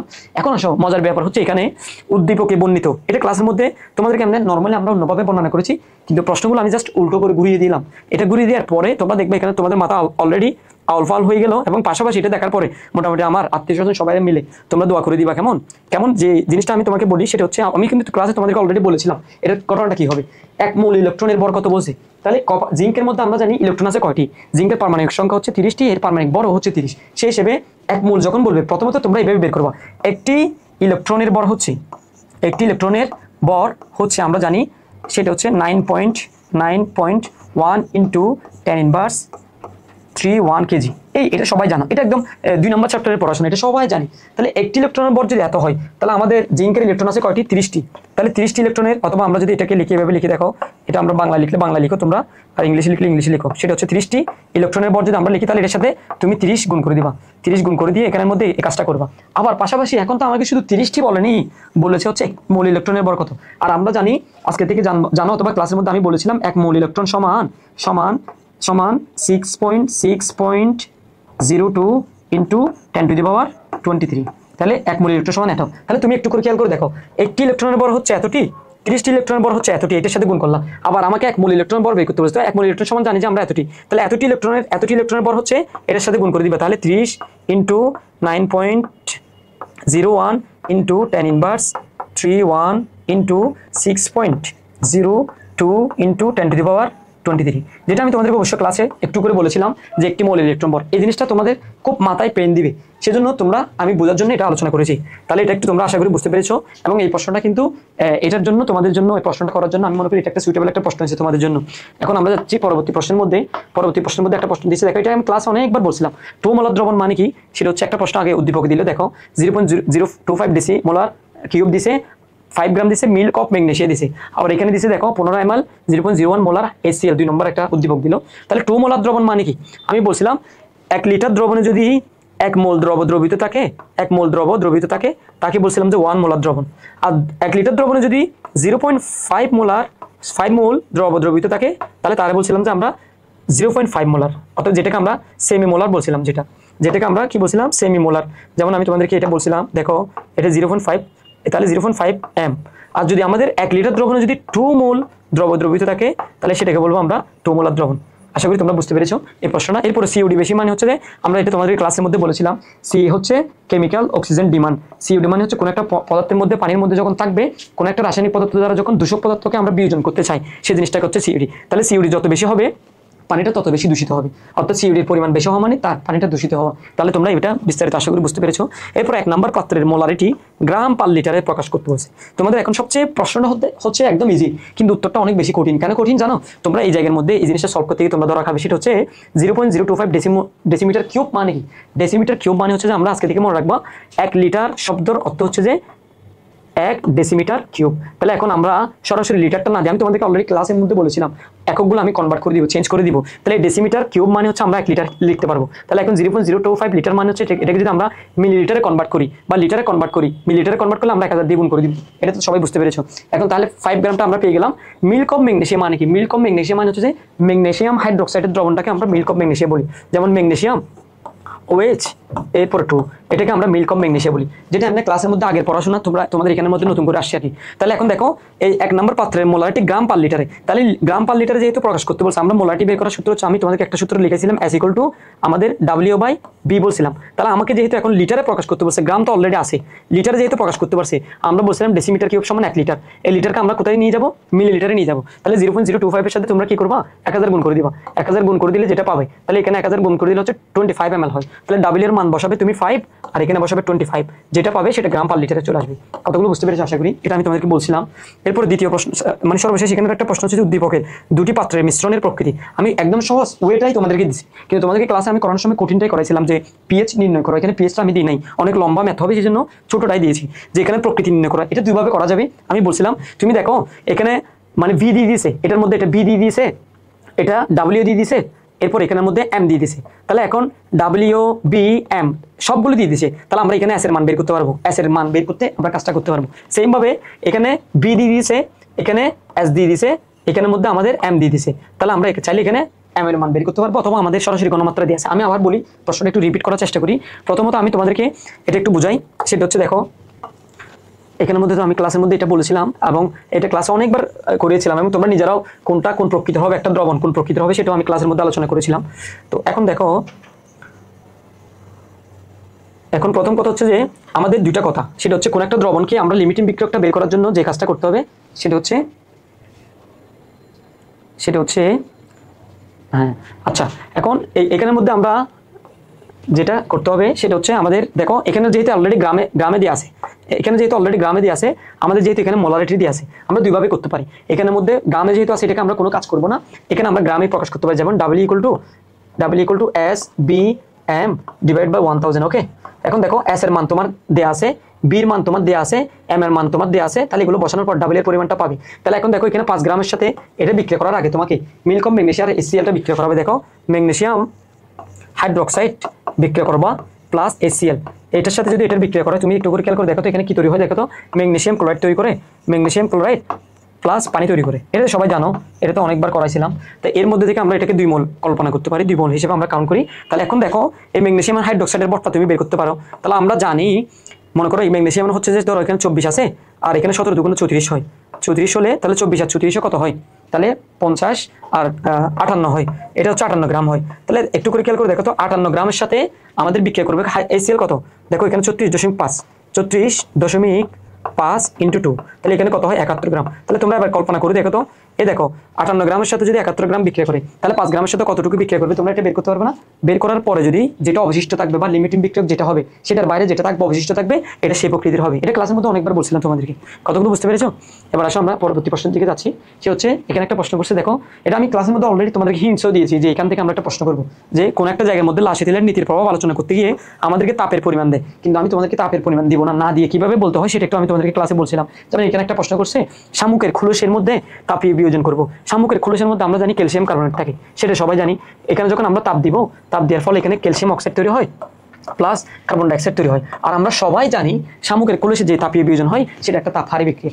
এই তাপহারী বিক্রিয়ার ক্ষেত্রে তাহলে আমরা যদি লাসিথিলের নীতির প্রভাবটা আলোচনা করতে চাই তাহলে সহজে পারবো না। আমরা তো লাসিথিলের নীতির ক্ষেত্রে আমাদের 3টা জিনিস লাগে, তাপ, চাপ, ঘনমাত্রা। এর মধ্যে তাপের প্রভাবের ক্ষেত্রে তো আমাদের ডেলেচের মান দিতে হয়, কিন্তু আমি বলছিলাম ডেলেচের মান না দিয়েও ব্যাখ্যা করা যায়। সেটা কিরকম এই বিক্রিয়াটার ক্ষেত্রে? তবে একটা প্রশ্ন হতে পারে, এই বিক্রিয়াটা কিন্তু এটা যদি উভমুখী বিক্রিয়া হয় তাহলে লাসিথিলের নীতিটা আমরা আলোচনা করতে পারবো, একমুখী হলে করতে পারবো না। সেজন্য তুমি চাইলে এটাকে বদ্ধপাত্র লিখে কাজটা শুরু করে দিতে পারো। কতগুলো বুঝতে পেরেছো? এটা আমি অলরেডি তোমাদের ক্লাসে বলেছিলাম। তাহলে এখন এটা দিয়ে লাসিথিলের নীতি শেষ। এরপর আন্তঃআণবিক দূরত্ব জিনিসটা কি? আন্তঃআণবিক মানে হচ্ছে যে একটা পরমাণু মানে একটা পদার্থের মধ্যে কণাগুলো একটা কণা থেকে, মনে করো একটা কণা আটটা কণার মধ্যবর্তী যে দূরত্ব সেটাকে আন্তঃআণবিক দূরত্ব বলা হয়। এটা আমি ক্লাসের মধ্যে বলছিলাম। এবং ডাইসেলে এনোডে সংঘটিত বিক্রিয়া, ডাইসেল মানে হচ্ছে শুষ্ক কোষ, এই শুষ্ক কোষের মধ্যে এনোডে সংঘটিত বিক্রিয়া একদম ইজি প্রশ্ন। সে হচ্ছে আমরা জানি জিঙ্ক দণ্ড যেটা ছিল সেটা 2টি ইলেকট্রন ছেড়ে দিয়ে জিঙ্ক 2+ পরিণত হয়। এটা হচ্ছে এনোডের ডাইসেলের এনোডের বিক্রিয়া। কেতুটের বিক্রিয়া আরেকটা বিক্রিয়া, সেটা আমরা আরেকটা ক্লাসের মধ্যে আলোচনা করেছিলাম তোমাদেরকে। এখন দেখো উদ্দীপকের দ্বিতীয় অংশে বর্ণিত বিক্রিয়ার এনথালপি বের করো। এখন এখানের মধ্যে আরেকটা প্রশ্ন দিয়েছে, দেখো অন্যদিকে পর্যাপ্ত অক্সিজেনের উপস্থিতিতে মিথেন বিষাক্ত গ্যাস তৈরি করে। এখানে একটা কথা আছে, পর্যাপ্ত শব্দটা যখন বলে দিবে তাহলে আমরা জানি মিথেনকে যখন তুমি অক্সিজেনের সাথে বিক্রিয়া করবে, পর্যাপ্ত অক্সিজেন যখন হবে ওখানে অবশ্যই কার্বন ডাইঅক্সাইড তৈরি করবে, এখানে অবশ্যই কার্বন ডাইঅক্সাইড তৈরি করবে।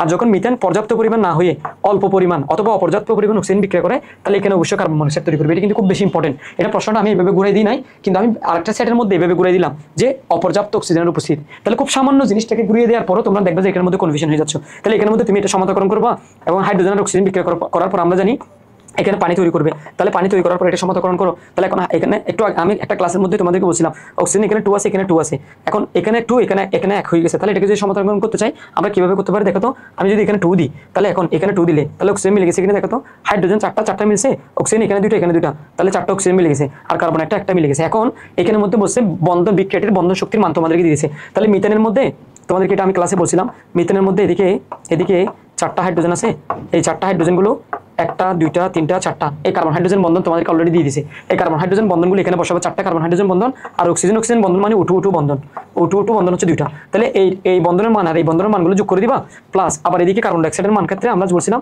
এখানে একটা বন্ধন এখানে একটা বন্ধন, তাহলে এটা একটা বন্ধন এটা একটা বন্ধন, 2টা আমরা বের করব। বের করার পরে যে মানগুলো পাবো এটার সাথে আবার পানি যোগ করব। দেখো পানি HOS এদিকে H, তাহলে একটা বন্ধনের মধ্যে একটা পানি অণুর মধ্যে OH বন্ধন হচ্ছে 2টা, তাহলে 2টা পানি অণুর মধ্যে 4টা বন্ধন। তাহলে এটা আর এটা যোগ করে দিবা, এটা আর এটা যোগ করবা, এটা আর এটা যোগ করবো, একটা দিকে একটা বিয়োগ করার পরে যে মানটা হবে সেটা এনথালপি বলছিলাম। আমি ক্লাসে এটা অবশ্যই অনেকবার বলেছিলাম তোমাদেরকে, এটা একদম সহজ একটা ওয়ে। এরপর প্রশ্ন আমি যাচ্ছি, সেটা হচ্ছে সর্বশেষ প্রশ্ন যেটা নিয়ে আমরা আলোচনা করেছিলাম, একদম ইজি কোয়েশ্চেন। আমি মনে করেছিলাম তোমাদেরকে আরেকটু কঠিন করবো, কিন্তু দেখা যাচ্ছে আসলে এই প্রশ্নগুলো মানে কিছু জিনিস সহজ না করলে তোমরা আবার একদম আত্মবিশ্বাস হারা হয়ে যাবে। সেজন্য আমি বলি এখানে যে প্রথম প্রশ্ন হচ্ছে যে বিক্রিয়ার হারটা কি বলছে। বিক্রিয়ার হারটা হচ্ছে যে আমরা জানি, তুমি মনে করো এ থেকে বি উৎপন্ন করছে, তাহলে আমরা জানি প্রতি সময় পরপর কিছুক্ষণ পরপর দেখো তুমি, আমরা জানি প্রাথমিক অবস্থায় বিক্রিয়া এ থেকে বিক্রিয়া বি উৎপন্ন করার সময় প্রাথমিক অবস্থায় এটা যখন বিক্রিয়া করানো, মনে করো তুমি একটা পাত্রের মধ্যে এটা নিলা, বি তখন উৎপাদ উৎপন্ন হয় নাই, জাস্ট বিক্রিয়কটা ছিল। তাহলে তখন বিক্রিয়ার হার, তখন বিক্রিয়ার প্রাথমিক অবস্থায় ছিল। যখন সময় অতিবাহিত হচ্ছে, মনে করো 1 সেকেন্ড পরে এখানে আস্তে আস্তে বাড়তেছে, 2 সেকেন্ড পরে আরও বাড়তেছে, 3 সেকেন্ড পরে আরও বাড়তেছে, এরকম সময় যাইতে যাইতে এটা বাড়তে থাকতেছে না। এই সময়ের সাথে সাথে যখন কোনো উৎপাদের পরিমাণ বাড়ে অথবা বিক্রিয়ার পরিমাণ কমে, সেই জিনিসটাকে বলা হয় বিক্রিয়ার হার। এটা একটু তোমরা সবাই জানো।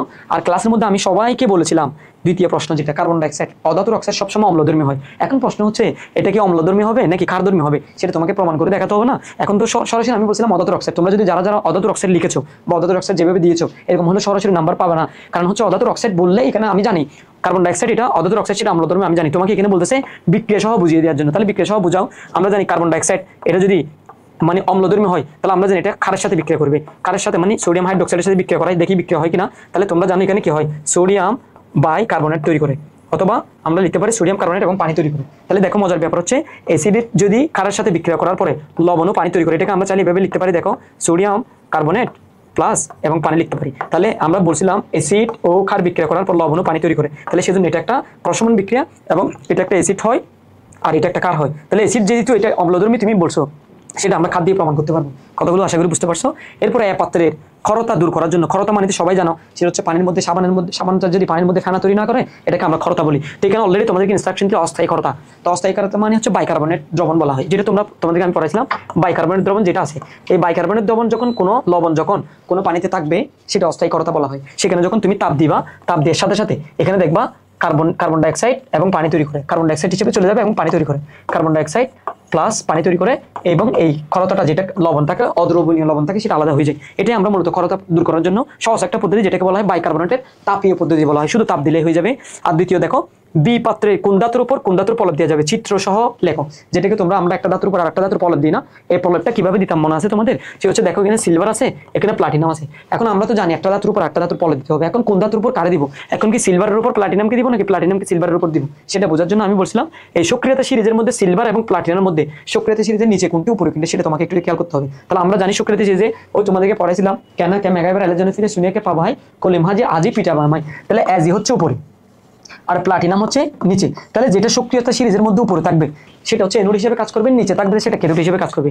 অথবা সক্রিয়তা সিরিজ যেটা নিচে থাকবে সেটা সেই ধাতুর উপর আমরা অন্য ধাতু যেটা সক্রিয় সেই ধাতুর উপর কি করতে পারি, চাইলে প্রলেপ দিতে পারি। অর্থাৎ যেটা কম সক্রিয় মানে বেশি সক্রিয় ধাতুর উপরে কম সক্রিয় ধাতুর প্রলেপ দিই। অর্থাৎ কোন ধাতুর উপর কোন ধাতুর প্রলেপ দিতে পারবো আমরা, বেশি সক্রিয় হচ্ছে এখানে কোনটা সিলভার, প্লাটিনাম হচ্ছে কম সক্রিয়, সেজন্য প্লাটিনাম দিয়ে আমরা এটার ধাতুর উপর আমরা প্রলেপ দিতে পারবো। যেটা তোমরা ওই যে গ্যালভানাইজিং আছে না, গ্যালভানাইজিং প্রসেসের উপরে একটা কি করতে পারো, বিক্রিয়াটা করে দিতে পারো। তাহলে একটা ধাতুর উপর একটা ধাতুর প্রলেপ দেওয়া হচ্ছে কম সক্রিয়টা, বেশি সক্রিয় উপর আমরা প্রলেপ দিব, যেটা আমি তোমাদেরকে সক্রিয়তা সিরিজ দিয়ে দেখালাম।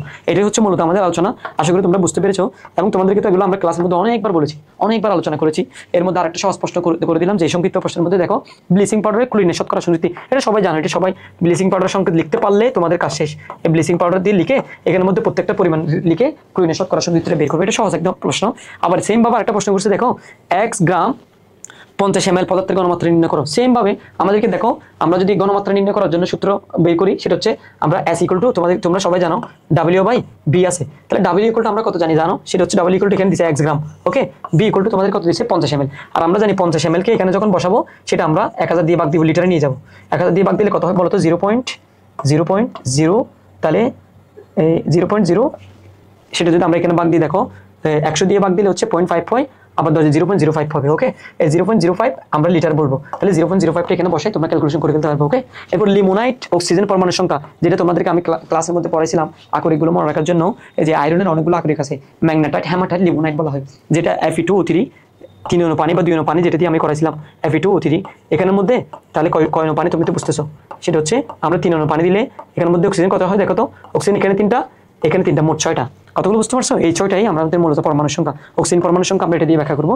এরপর অধিক্ষেপ কেন সৃষ্টি হয়, এখানে একটা কথা বলছিলাম, আমরা তোমাদেরকে বলছিলাম কোন একটা দ্রবণের মধ্যে যদি একাধিক লবণ থাকে অথবা দুইটি লবণ থাকে, যেটা বেশি সক্রিয় সেটা হচ্ছে পানিতে থাকবে, যেটা কম সক্রিয় অথবা সক্রিয় সিরিজে যেটা নিচে থাকবে সেটা নিচে পড়ে যাবে, হচ্ছে তলানি হিসেবে অধিক্ষেপ হিসেবে পড়ে যাবে। সেজন্য এই জিনিসটা হচ্ছে কম সক্রিয় ধাতু লবণগুলো হচ্ছে পানিতে অধিক্ষেপ সৃষ্টি করে। আর একটা মজার ব্যাপার হচ্ছে দেখো, +5 বিশিষ্ট নাইট্রোজেন যুক্ত যৌগ, +5 বিশিষ্ট নাইট্রোজেন যুক্ত যৌগ অনেকগুলো আছে, এর মধ্যে প্রশমন করতে বলছে কারক প্রয়োজন হয়। তার মানে আমাদের এখানে যেহেতু কারক প্রয়োজন হচ্ছে, এখানে আমাদের অ্যাসিড দরকার আছে। তাহলে +5 বিশিষ্ট নাইট্রোজেন যৌগ কি আছে দেখো তো, SNO3 আছে।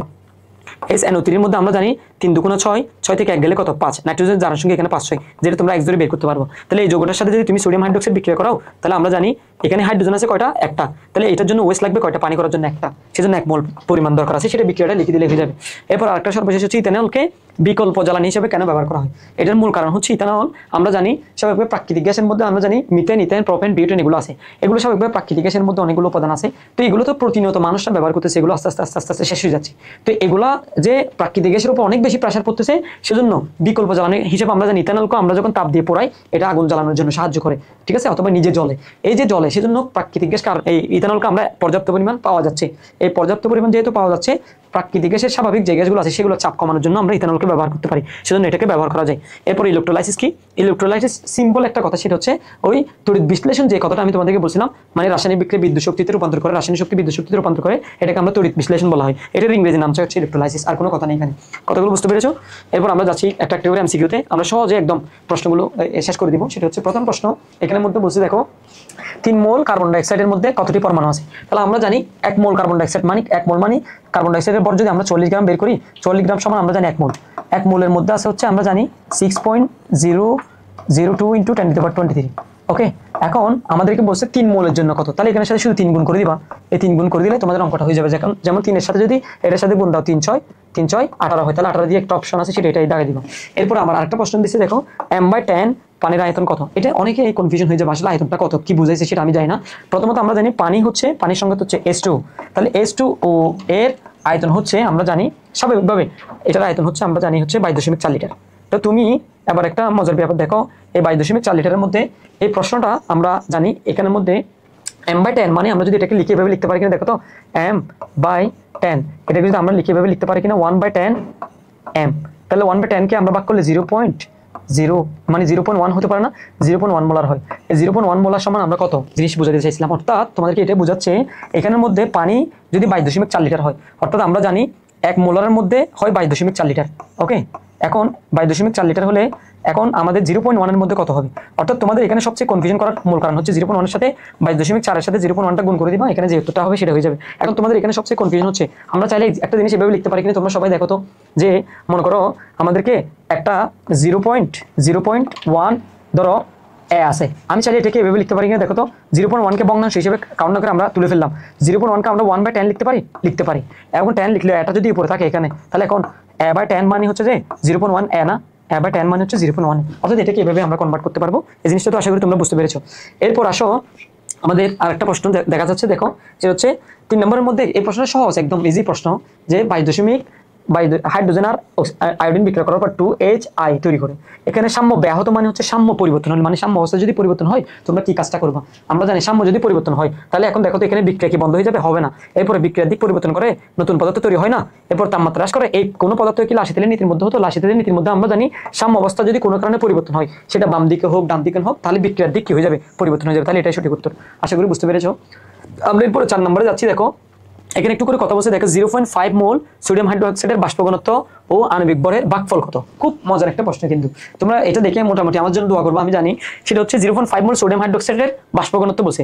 আগে আমরা জানি সোডিয়াম হাইড্রোক্সাইডের বাষ্প ঘনত্ব মানে কি, আণবিক ভর যত হবে তার অর্ধেক হচ্ছে বাষ্প ঘনত্ব। তাহলে সোডিয়াম হাইড্রোক্সাইড আণবিক ভর হচ্ছে 40, এটার অর্ধেক হচ্ছে, এটাকে যদি আমি 2 ভাগ করি এর বাষ্প ঘনত্ব হচ্ছে 20, তাহলে আমি 20 পাইলাম। এরপরে 0.5 মোল সোডিয়াম হাইড্রোক্সাইড মানে এই সোডিয়াম হাইড্রোক্সাইড যেটা আছে সেটা হচ্ছে, একটু করে খেয়াল করে দেখো, এই এখানের মধ্যে 0.5 মোল যে কথাটি আছে, এই 0.5 মোল মানে সোডিয়াম হাইড্রোক্সাইডের কোনো একটা পদার্থের মানে 1 মোলের মধ্যে যদি আমরা আণবিক ভর 1 মোল পদার্থের মধ্যে যদি আণবিক ভর আমরা লিখি কত বলতো, 40 গ্রাম লিখি। খেয়াল করো তাহলে 0.5 মোল সমান কত হবে বলতো ভাইয়া, 0.5 মোল সমান আমরা হবে 20 গ্রাম। তাহলে আণবিক ভর হচ্ছে 0.5 মোলের মধ্যে 20 গ্রাম পাইছি, আর বাষ্প ঘনত্ব 20 গ্রাম পাইছি। তাহলে 20 কে 20 দিয়ে ভাগ দিলে তাহলে কাটাকাটি করলে কত হয় বলতো, 1 হয়। তাহলে ভাগফল কত হবে, এখানে 1 হবে। কতগুলো বুঝতে পেরেছো আশা করি। এরপর আমাদের দেখো 5 নম্বর প্রশ্ন দিচ্ছে, নিচের কোনটি রিডক্স বিক্রিয়া নয়, যেটা তোমাদেরকে আমি ক্লাসের মধ্যে বলছিলাম, শুধু একটাই অপশন। এখানের মধ্যে দেখো তো, অ্যাসিড ক্ষার বিক্রিয়া করার পর লবণ পানি তৈরি করে। এখানের মধ্যে এরকম আর কোনো বিক্রিয়া আছে, নন রিডক্সের মধ্যে কোনো বিক্রিয়া আছে, নন রিডক্সের মধ্যে কোনো বিক্রিয়া আছে। এখন দেখো অ্যাসিড ও ক্ষার বিক্রিয়া করার পরে লবণ ও পানি তৈরি করে। তাহলে এখন দেখো এই জিনিসটার মধ্যে আমরা একটু করে খেয়াল করে দেখাই। আচ্ছা, এই অ্যাসিড ও ক্ষার বিক্রিয়া করার পর এখানে একটু করে দেখো, এই HCl HCl এবং সোডিয়াম হাইড্রোক্সাইড বিক্রিয়া করার পর লবণ ও পানি তৈরি করছে। অন্য কোনো যৌগের মধ্যে এরকম কোনো বিক্রিয়া করছে? যেহেতু বিক্রিয়া করা নাই, আমরা জানি শুধু রেডক্স বিক্রিয়া হওয়ার জন্য আমাদেরকে জারণ বিজারণ অনেক কিছু হতো, এগুলো এত কিছু মাথা না আগামায় তোমরা দেখবা নন রেডক্স বিক্রিয়ার মধ্যে দুইটা বিক্রিয়া, একটা হচ্ছে অদক্ষেপণ বিক্রিয়া, একটা হচ্ছে প্রশমন বিক্রিয়া। তুমি যেহেতু এখানে প্রশমন বিক্রিয়া দেখে ফেলছো, একদম মুখস্থ ধুম করে এটা লাগাই দিবা, কতগুলো বুঝতে পেরেছো? এরপরে দ্বিতীয় প্রশ্ন 6 নম্বর প্রশ্ন দেখো, এখানের মধ্যে বলছে অক্সিজেন এবং হাইড্রোজেন বিক্রিয়া করছে। বিক্রিয়া করার পরে তুমি দেখো অক্সিজেনের জারণ সংখ্যা এখানে 0 আর এখানে অক্সিজেনের জারণ সংখ্যা -2। তাহলে জারণ সংখ্যা 0 থেকে যদি -2 হয়, তার মানে তার বিজারণ হয়েছে। তার যার বিজারণ হয় তাকে আমরা বলি জারক, যেটা তোমাকে আমি মনে রাখার জন্য জাহাঙ্গীরনগর বিশ্ববিদ্যালয়ে দিয়ে মনে রাখার টেকনিক দিয়েছিলাম, আশা করি তোমাদের মনে আছে এটা। এরপর আমরা যাচ্ছি দেখো 7 নম্বরে, ক্লোরিন। এখানে 0 ছিল জারণ সংখ্যা, এখানে -1 হয়েছে। তাহলে 0 থেকে -1 হলে ইলেকট্রন আমরা জানি ত্যাগ করছে। ইলেকট্রন যদি ত্যাগ করে তাহলে এখানের মধ্যে অপশন তো অলরেডি আছে, তুমি দাগাই দিতে পারো। ইলেকট্রন ত্যাগ করছে নাকি গ্রহণ করছে দেখি বলো তো, কনফিউশনাল প্রশ্ন। সে হচ্ছে আমি বলছিলাম এখানের মধ্যে 0 থেকে স্বাভাবিকভাবে আমরা বলছিলাম 0 থেকে যদি তোমাদের ঋণাত্মক চার্জ বৃদ্ধি পায়, ধনাত্মক চার্জ বৃদ্ধি পাইলে সেটাকে জারণ বলছিলাম, আর ঋণাত্মক চার্জ বৃদ্ধি পাইলে সেটাকে আমরা বলছিলাম বিজারণ। অর্থাৎ বিজারণ মানে কি করা? ইলেকট্রন গ্রহণ করা। তার মানে Cl থেকে Cl মাইনাস হওয়ার অপশন হচ্ছে যে ইলেকট্রন গ্রহণ করা। কতগুলো বুঝতে পারছো?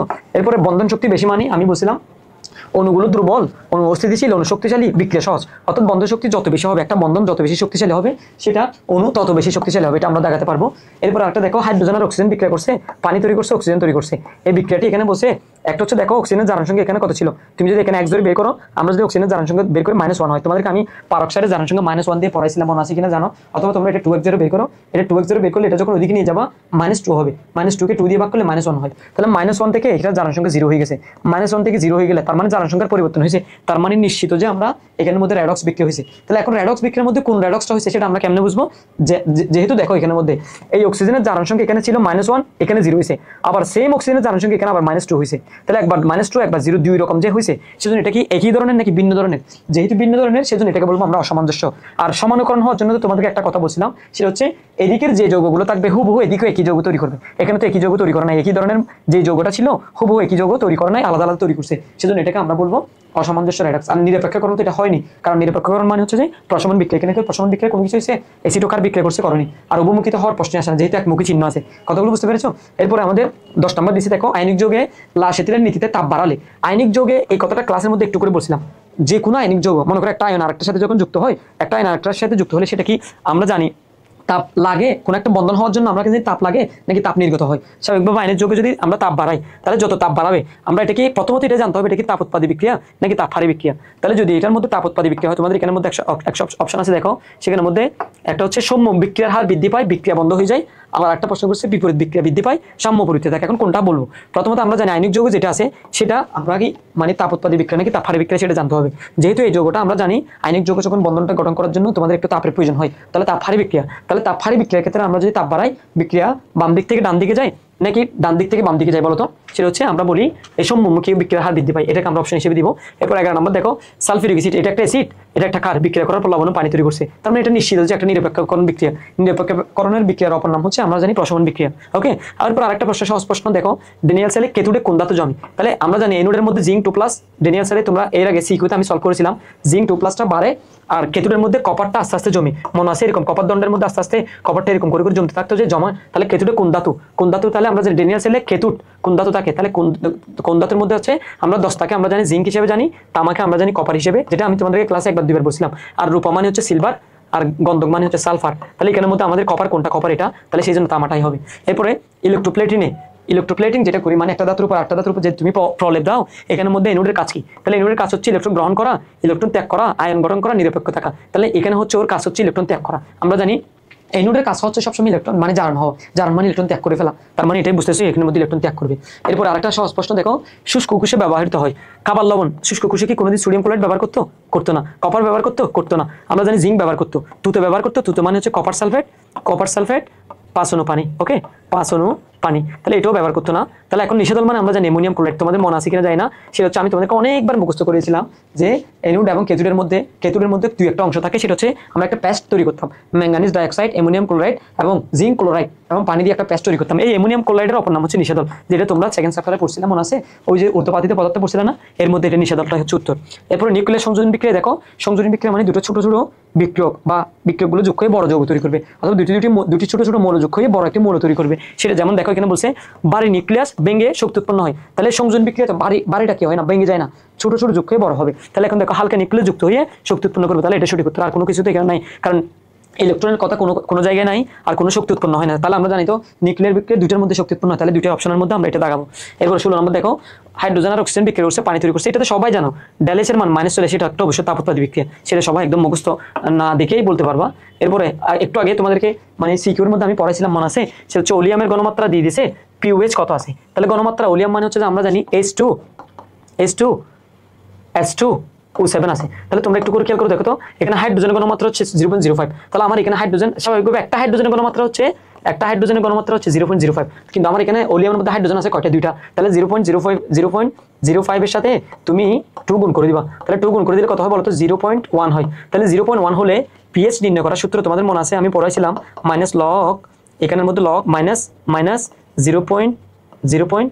দেখো এটার মধ্যে মাইনাস হবে না, এখানের মধ্যে যেটা তুমি বলবো হচ্ছে 0.1। ওকে, ঠিক আছে। দেখো এখন 0.1, তাহলে এখন এটি বিক্রিয়া করার পর তুমি জানো এখানের মধ্যে 1 উৎপন্ন হয়। তাহলে আমরা পিএইচ পাইছি হচ্ছে 1, কিন্তু আমাকে বের করতে বলছে পিওএইচ। তাহলে আমরা আরেকটা সূত্র জানি, সেটা হচ্ছে পিএইচ মাইনাস পিওএইচ, মানে এটা প্লাস করবো, ইকুয়াল টু 14। তাহলে 14 থেকে যদি আমরা বের করি পিওএইচ যদি বের করতে চাই, 14 মাইনাস এই যে এখানে 1 পেয়েছে, এটি বিয়োগ করার পর 13। তাহলে 13 অপশন আছে কিনা দেখো তো, আছে, সেজন্য আমরা অপশনটা দেখাই দিব। 18 নম্বর দেখো, জলের অস্থায়ীকরতার জন্য আমরা জানি সেটা হচ্ছে ক্লোরাইড, সালফাইড, কার্বনেট, এগুলো হচ্ছে স্থায়ীকরতার জন্য। অস্থায়ীকরতার জন্য আমি একটু আগে আলোচনা করছিলাম, সেটা হচ্ছে বাইকার্বনেট আছে। এখানে বাইকার্বনেট যেহেতু নাই, অপশন হবে এটা। কথাগুলো বুঝতে পারছো? এরপরে ধাতু নিষ্কাশনে ক্রায়োলাইটের ব্যবহারের উদ্দেশ্য হচ্ছে, ক্রায়োলাইট মানে মনে আছে তো তোমাদের ওই Na3Al F6 যেটা আছে, যেটা আমরা তোমাদেরকে অনেকবার বলছিলাম, Na3Al F6, এই যোগটা আমরা কেন ব্যবহার করি? কারণ এখানে অলরেডি বলেই দিছে যে এই তাপমাত্রা কমানোর জন্য, তড়িৎ প্রবাহ বাড়ানোর জন্য, অক্সিজেন সরবরাহ, যেহেতু বইয়ের মধ্যে স্পেসিফিক আছে, গলনাঙ্কটা একটু কমে ফেলার জন্য। গলনাঙ্ক অনেক বেশি তাপমাত্রা দিলে আমাদের পরিবেশের এবং যে শিল্প ক্ষেত্রে আমরা কাজ করবো সেখানে ক্ষতি হবে, যার কারণে আমরা যে কাজটি করবো গলনাঙ্ক কমানোর জন্য আমরা ক্রায়োলাইটটা ব্যবহার করবো। ওই তোমাদের বক্সাইডের কাজ করতে গিয়ে তোমরা তো পড়ছিলে এখানে, আশা করি। এরপরে ভলকানাইজিং আমি তোমাদেরকে পড়ছিলাম। ভলকানাইজিং মানে একটু আগে আমি তোমাদেরকে বলছিলাম, দস্তা মানে হচ্ছে জিঙ্ক, একটু আগে বোঝার চেষ্টা করে। গ্রাফাইট মানে কার্বন, আর হিরক মানেও কার্বন, আর গন্ধক মানে সালফেট। আর সালফার আমি তোমাদেরকে সালফারের ব্যবহার পড়ানোর সময় এটা তো মুখস্থ সবাইকে নিয়েছিলাম, সবাইকে দূরে দূরে নিয়েছিলাম। এর মধ্যে গন্ধক মানে সালফার, এই সালফার ব্যবহার করে যে আমরা কোথায় ভলকানাইজিং এর কাজে, ওই মানে রাবারের স্থিতিস্থাপকতা বাড়ানোর জন্য আমরা কি করি, এই মানে গন্ধকটা ব্যবহার করি। কতগুলো আশা করি বুঝতে পেরেছো? এরপর মরিচার সঠিক সংকেত, এটা তো বই হুবহু আছে, Fe2O3 এটা তো সবাই জানো, এটা সবাই সরাসরি দিতে পারবো। আর নিম্নের কোন ধাতুটি কম সক্রিয়? তাহলে আমরা সক্রিয়তা সিরিজ দিয়ে এটা মনে রাখতে পারি কিনা দেখো তো। কেনা ক্যাম মেগাইবার অ্যালো যেন হচ্ছে আগে, ফিরে, এরপর আয়রন, হ্যালোজেন ফিরে সুনিয়াকে পাবে হাই, কলিম সুনিয়া, এখানে দেখো একটু করে খেয়াল করে দেখো, সুনিয়া হচ্ছে কত? সুনিয়া হচ্ছে আমরা জানি কেনা ক্যাম মেগাইবার অ্যালো যেন ফিরে সুনিয়াকে পাবে মানে হচ্ছে, আমি তোমাদেরকে এটাই বললাম, পাবে মানে হচ্ছে ল্যাড, মানে সীসাকে আমরা পাবে বলি, এটাকে সীসার অপর নাম হচ্ছে পিবি বলি, ল্যাড বলা হয়। পাবে হাই কলিম, তাহলে কলিম মানে এখানে আসে। তাহলে সক্রিয়তা সিরিজে কিন্তু সবার উপরে হচ্ছে জিঙ্কের পর আয়রন, ল্যাড, এরপরে কপার, এখানে সবার নিচে কে দেখো তো, আমরা জানি তামা মানে হচ্ছে কপার, আর এখানে আয়রন মানে হচ্ছে মানে লোহা মানে হচ্ছে আয়রন, আর দস্তা মানে হচ্ছে জিঙ্ক। তাহলে এখন সবার নিচে কোনটি বলতো? কম সক্রিয় মানে যেটা সক্রিয় আছে সেটা সবার নিচে আছে। তাহলে আমরা জানি ল্যাড নিচে নাকি কপার নিচে, তাহলে কপার নিচে জন্য এটা অপশন হবে। কথাগুলো বুঝতে পেরেছো? আর পারঅক্সাইড অক্সিজেন জানার সঙ্গে একটু আগে আমি দেখাইছিলাম, মনে আছে কিনা জানি না, সেটা H2O2। আমি যদি জানার সংখ্যা বের করি, এখানে কোনো প্লাস মাইনাস নাই, সেজন্য ইকুয়াল টু 0 বসাবো। আর অক্সিজেনকে আমরা ধরবো 2x, যেহেতু দুটো অক্সিজেন আছে, প্লাস হাইড্রোজেনের জানার সংখ্যা হয় +1 × 2। ওকে, আশা করি বুঝতে পেরেছো? তাহলে এখন 2 + 2x = 0, 2x = আমরা জানি এখানে কত হয় -2, আর x = হয় -1, যেটা তোমাদেরকে আমি ক্লাসে অনেকবার মুখস্থ করেছিলাম। পারঅক্সাইড যে যৌগের অক্সিজেনের জানার সংখ্যা -1 হয় তাকে আমরা পারঅক্সাইড বলি। তাহলে এখন -1 অলরেডি অপশন আছে, দেখাতে পারো। এরপর পানির বিয়োডের মান কম হওয়া মানে হচ্ছে যে, বেশি হওয়া মানে হচ্ছে যে পানির বিয়োডের মান যদি বেশি হয়, তাহলে আমরা জানি সেটা হচ্ছে বিয়োডের মান যত বেশি লাগে সেটা পানি দূষিত পদার্থ প্রমাণ করে। আর যদি বলছে যে পানির বিয়োডের মান যদি কম হয়, সেটা কি বিশুদ্ধ হবে নাকি দূষিত হবে? বেশি হলে দূষিত হয়, আর কম হলে বিশুদ্ধ হয়। কথাগুলো বুঝতে পারছো? এটা একটু তোমাদেরকে ক্লাসের মধ্যে অলরেডি আমি আলোচনা করার চেষ্টা করেছি। সর্বশেষ যে প্রশ্ন, সেটা হচ্ছে আমরা সবাইকে একদম মুখস্থ করেছিলাম সালফারের নিষ্কাশনে, যেটা সালফার নিষ্কাশন বা সালফার আমরা ব্যবহার করতাম একটা পদ্ধতিতে ব্যবহার করতাম, যেটাকে আমরা বলি ফ্রাশ প্রক্রিয়া বলা হয়। এটাকে আমরা মোটামুটি আলোচনা করেছি। আশা করি তোমরা বুঝতে পেরেছো। আমি তো শুরুর দিকে আসলে এই অ্যানালাইসিসগুলো না করলেও আমি মনে করি তোমরা পারবা, কিন্তু প্রশ্নটাকে আমি স্বাভাবিক প্রক্রিয়া থেকে একটু অস্বাভাবিকভাবে ঘুরিয়ে দেওয়ার মূল কারণ হচ্ছে যে তোমাদের কনফিডেন্স লেভেল একটু বেশি বেড়ে যাবে। এবং ক্লাসের মধ্যে অলরেডি আমি তোমাদেরকে বলেছিলাম এই প্রশ্নটা এভাবে হতে পারে, এই প্রশ্নটা এভাবে হতে পারে, এবং এভাবে প্রশ্নগুলো হতে পারে। তাহলে একটু স্বাভাবিকভাবে আশা করি তোমরা ভালো রেজাল্ট করতে পারবে, টেনশনের কোনো কারণ নেই। এবং যে প্রশ্নটা আসছে খুব স্ট্যান্ডার্ড একটা প্রশ্ন হয়েছে, আমি মনে করি এইভাবে প্রশ্নগুলো যদি তোমরা চিন্তা করতে পারো, রসায়নটা জানাটা বোঝাটা আরও সহজ হবে, এবং তুমি দেখবা এটা রসায়নের প্রতি তোমার একটা আগ্রহ তৈরি হবে। সেজন্য তোমাদেরকে ধন্যবাদ, আর তোমরা ভালো থাকবে, আর আশা করি রসায়নের সাথে থাকবে, পড়াশোনা করবে ভালো করে। বেস্ট অফ লাক, তোমাদের জন্য শুভকামনা। আসসালামু আলাইকুম।